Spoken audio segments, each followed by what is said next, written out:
All right, so this is Craigslist. This is what we're going to be talking about. Uh, First of all, I'm Magic Mike. You can call me Mike if that's a little too much for you. I'm the people's stripper. Juan's the people's mentor. I'm the people's stripper. I strip it down, show you how to do it in your own business. Um, yeah, mentor was already taken, but I'm here for you. And I teach people how to wholesale deals magically, right? You're gonna notice that theme. So that's me. I've been wholesaling since 2009, and now I have automated that process. And one of the things that I use is Craigslist here, which we're going to get into. First, I've got a deal. Handout number one, I believe, is the deal. If not, it'll be handout number two that I got through Craigslist. I'm going to go over that. I'm going to talk about getting the deal on Craigslist, making an account, getting a bunch of virtual phone numbers, and bringing in the seller leads to you, and then the content for each ad to bring the seller in. And then I'm going to tell you about what times to post your ads. And then I'm going to show you how to find seller leads on Craigslist.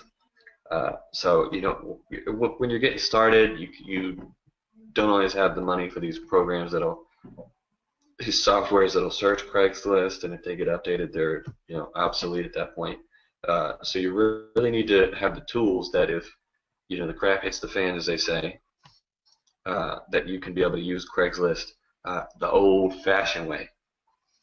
Then I'm going to show you how to make an account for buyers leads, how to bring in buyer leads, the content for those ads as well. If you have a deal, and even if you do not have a deal, your ads are going to be different, and the times for those, and then how to find buyers leads. All right, and then I'm going to talk about, once you get the deal, how to sell it.